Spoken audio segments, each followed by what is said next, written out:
राजधानी दिल्लीतल्या मद्य धोरण घोटाळ्या प्रकरणी मुख्यमंत्री अरविंद केजरीवाल यांना ईडीनं अटक केल्यानंतर ज्यावेळेला त्यांना न्यायालयीन कोठडी देण्यात आली त्यानंतर त्यांची रवानगी दिल्लीमधल्या तिहार जेलमध्ये करण्यात आलेली आहे। आणि आपण पाहतोय याच जेलमध्ये सध्या अरविंद केजरीवाल हे आहेत। काल त्यांची रवानगी या जेलमध्ये करण्यात आलेली आहे आणि त्यांनी ज्यावेळेला जेलमध्ये रवानगी केली जाणार होती त्यावेळेला त्यांनी काही मागण्या केल्या होत्या। त्यानुसार त्यांना 3 पुस्तकं वाचण्याची परवानगी जी आहे ती न्यायालयानं दिली आहे। टेबल खुर्ची पेन कागद देखील देण्याची परवानगी दिली आहे। त्याचबरोबर घरचं जेवण त्यांना असणार आहे।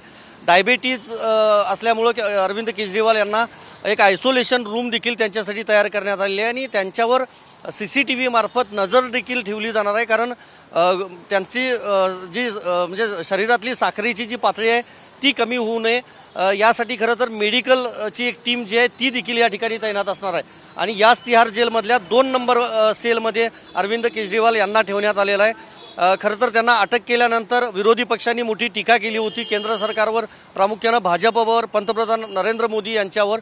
पण दुसरं महत्त्वाचं हेच आहे की येत्या 15 एप्रिलपर्यंत अरविंद केजरीवाल यांचा जो मुक्काम आहे तो आता या तिहार जेलमध्ये असणार आहे। कारण त्यांची जी न्यायालयीन कोठडी आहे ती 15 दिवसांची त्यांना देण्यात आलेली होती। त्यामुळे 15 तारखेला त्यांना आता पुन्हा एकदा राऊज एव्हेन्यू कोर्ट जो आहे तिथं हजर केलं जाईल। त्यामुळे 15 तारखेनंतर पुन्हा कोर्ट त्यांना न्यायालयीन कोठडी आहे ती कंटिन्यू करतं का की त्यांची सुटका होते म्हणजे जामीन मिळतो हे बघणं महत्त्वाचं असणार आहे।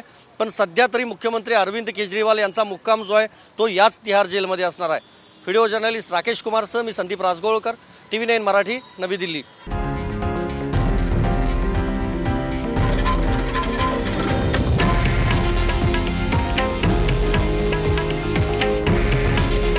हे आहे देशातील नंबर 1 न्यूज नेटवर्क आणि आपण पाहत आहात TV9 मराठी।